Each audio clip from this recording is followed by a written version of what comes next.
मातरम मातरम। मित्रों, आज देश आजादी का 76वां स्वतंत्रता दिवस मना रहा है। 15 अगस्त 1947 के इन अंग्रेजी अंग्रेजों की गुलामी से स्वतंत्र भारत का निर्माण हुआ था और पंडित नेहरू ने रात 12 बजे जो भाषण दिया था कि भाई नए जब पूरा विश्व सो रहा है, भारत एक स्वतंत्र देश के रूप में उसका उदय हो रहा है।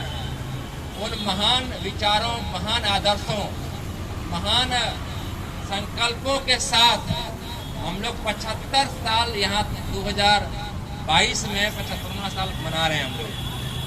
हम लोग आजाद भारत में के नवयुवक हैं। देश के सामने बहुत अनेक चुनौतियां आई हैं और भविष्य में आएंगी, लेकिन उन चुनौतियों से हमारे देश के नौजवान युवा इसको बखूबी निभाएंगे और हमेशा अपने झंडे को, अपने तिरंगा को सम्मान विश्व में हमेशा दिलवाते रहेंगे। हमारे समाज या हमारे देश के सामने जो 4-5 बड़ी चुनौतियां हैं, उसमें सांप्रदायिकता, जातिवाद, भ्रष्टाचार, बेरोजगारी, महंगाई, ये बहुत बड़े समस्या हैं। और इस समस्या से हमारा पूरा युवा कहीं न कहीं किसी न किसी रूप से प्रत्यक्ष या अप्रत्यक्ष रूप से जुड़ा हुआ है। हम लोग इस चीज को माने कि देश सभी का है, सभी भारत लोगों का है, सभी संप्रदाय, सभी संस्कृतियों, सभी बोली, सभी भाषाओं का है। हम लोग सहिष्णुता, अनेकता में एकता, हर एक समाज के गरीब, पिछड़े, दलित, अल्पसंख्यक, ये सभी लोगों का देश है, किसी एक का देश नहीं है। ये देश का तीनों रंग पूरे समाज, पूरे संस्कृति, पूरे संप्रदाय को रिप्रेजेंट करता है, प्रतिनिधित्व करता है। युवा शक्ति के रूप में सहिष्णुता बहुत बड़ी ताकत है, बहुत बड़ा गुण है। हम किसी भी परिस्थिति में सहिष्णुता को नहीं भूलें। हम जीवन में विद्यार्थी के रूप में आए हैं, अपने कर्तव्य बोध का होना चाहिए, अनुशासन और सहिष्णुता हर एक के प्रति, समाज के सभी धर्म के प्रति, समाज के हर एक लोगों के प्रति, परिवार के प्रति और अपने मिट्टी के प्रति सहिष्णु होना जरूरी है।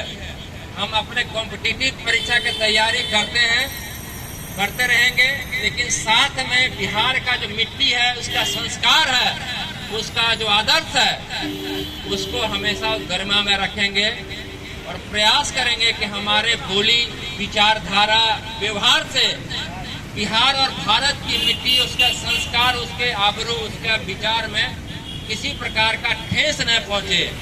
हम लोग कम से कम इतना तो कसम खा ही सकते हैं कि देश में हमारे विचार, हमारे व्यवहार, हमारे बोली से किसी का नुकसान, किसी को ठेस नहीं पहुंचे। इसीलिए किसी को कुछ बोलने के पहले, किसी को कुछ सोचने के पहले वो हमारे पास जो व्हाट्सएप आ जाता है, बिना सोचे समझे उनको आगे बढ़ा देते हैं।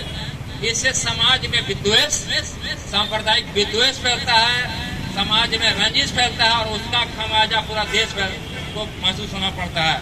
इसलिए नवयुवक से पहला आग्रह है कि वैसा कोई संदेश, वैसा कोई भी व्हाट्सएप या कोई सी भी वैसा चीजों से अपने आप को दूर रखें जो समाज में विकृतियां पैदा करती है, समाज में नकारात्मक विचारधारा बढ़ती है।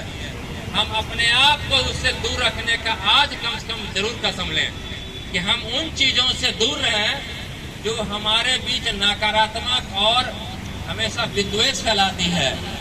हमारे पुरखों का, हमारा फ्रीडम फाइटर्स है, स्वतंत्रता सेनानी है, वो कभी ये नहीं सोचे थे कि देश आजादी के बाद उस जगह पर खड़ा हो जाएगा जो छोटे छोटी चीजों को लेकर के एक दूसरा के विरुद्ध हम लोग खड़ा हो जाएंगे। हिंदू, मुसलमान, सिख, ईसाई, पारसी, समाज के सभी लोगों ने अथक मेहनत के बाद हम लोग को आजादी दिलवाई, लेकिन उस आजादी को हम लोग इस प्रकार, इस तरीका से धर्म के, संप्रदाय के, भाषा को लेकर के एक दूसरा पर कीचड़ उछालते हैं। इससे उनकी आत्मा कराहती होगी, रोती होगी कि हम कभी इस प्रकार के भारत का और भारत के लोगों के लिए नहीं सोचा था। इसलिए युवाओं से मेरा खास निवेदन है, नम्र निवेदन है कि अपना चरित्र निर्माण और अपना सामाजिक और जो ताना बाना है उसमें इन चीज़ों का बहुत बड़ा मायने है। प्रतियोगिता परीक्षा का तैयारी के साथ साथ चरित्र निर्माण ये बहुत बड़ा तैयारी है आपका। इससे भारत आगे बढ़ने वाला है। आपके कंधों पर बेरोजगारी, महंगाई जैसे बड़ी समस्या पड़ी हुई है। हम लोग हमेशा इस भूल में रहते हैं कि हमारे पास जब सामने वैकेंसी आएगी, नतीजा क्या होता है कि किसी दिन सामने वैकेंसी रिक्तियां सामने आ जाती है और हमारी तैयारी उस प्रकार से नहीं हो पाता है। युवाओं से मेरा विनम्र निवेदन है कि आने वाला 2-3 सालों में आप हमेशा प्रयास देख रहे हैं या हमारे इलेक्ट्रॉनिक्स मीडिया या प्रिंट मीडिया में इस प्रकार की खबरें आ रही हैं, लेकिन उसके तैयारी आप वैकेंसी निकलने के पहले से करेंगे तब उस वैकेंसी उस रिक्तियां में आपकी होगी। और उसके लिए नित्य प्रयास करना पड़ेगा, प्रत्येक दिन प्रयास करना पड़ेगा। हम लोग एक रूटीन या नियम या इस प्रकार का दिनचर्या बनाने से भागते हैं। आपको एक प्रकार का दिनचर्या बनाना पड़ेगा खुद के लिए कि हमारे लिए जो 24 घंटा है हम अपने लक्ष्य के प्राप्ति के लिए कितना तत्पर हैं। और जब तक आप तत्पर नहीं होंगे और एक रणनीति बना के उसकी तैयारी नहीं करेंगे तो हमेशा कहेंगे कि सर वैकेंसी आई लेकिन उसमें मेरा नहीं हुआ। ये कब तक कहते रहेंगे? मुझे उन लोगों से खास निराशा होती है जो कहते हैं कि सर वैकेंसी आ गई है और पता नहीं मेरा होगा कि नहीं होगा। मैं उन लोगों से हमेशा ये विश्वास दिलाता हूँ यदि आपकी तैयारी होगी तो वैकेंसी होगी और आपका होगा ही होना है। वैकेंसी देख के तैयारी करने वाले विद्यार्थी का कभी नहीं होता है। आप अभी तैयारी में लगे रहें। केंद्र सरकार की एसएससी, बैंकिंग और रेलवे में बहुत रिक्तियां आ रही हैं। युवा हैं, बेरोजगारी के दंश से परेशान हैं और बिहार सरकार भी बहुत से रिक्तियां दे रही हैं आपके लिए। मेरा नवयुवकों से नम्र निवेदन है, कोचिंग संचालक के अतिरिक्त एक बड़े भाई के रूप में, कि आप इस प्रकार के रिक्तियों के बारे में हमेशा जानकारी लें, उसका सिलेबस का गहन अध्ययन करें और उसके तैयारी के लिए एक सिलसिलेवार ढंग से एक रणनीति बनाएं और बेहतर कल कैसे हो इसके लिए ईमानदारी से प्रयास करें। साथ साथ मैं फिर दोहराना चाहता हूँ कि हम लोग उन चीज़ों से दूर रहें जो हमें नकारात्मक या गलत या विद्वेष या गलत चीज़ों पर मुझे आकर्षित करता है। हमेशा सकारात्मक ऊर्जा जिधर से आती है उधर जाएं, सकारात्मक चीज़ों के तरफ आप आगे बढ़ें। चरित्र निर्माण बहुत बड़ा चीज़ है। बहुत लोग नौकरी लेने के बाद या नौकरी में सफल होने के बाद भी एक बेहतर इंसान नहीं बनते हैं। बीएससी एकेडमी का एक खास उद्देश्य रहा है बार बार कि चरित्र निर्माण को दरकिनार करके कॉम्पिटिटिव कोचिंग का तैयारी यहाँ कभी नहीं करवाया जाता है।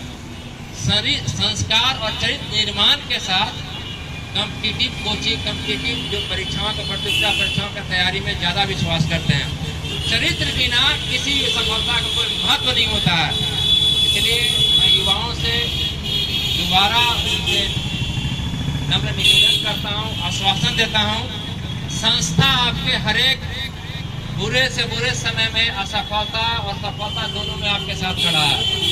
आप हमारे परिवार जैसे हैं, परिवार के एक हैं। मैं आपके जब भी मिलता हूँ एक भाई के रूप में मिलता हूँ, एक परिवार के रूप में मिलता हूँ।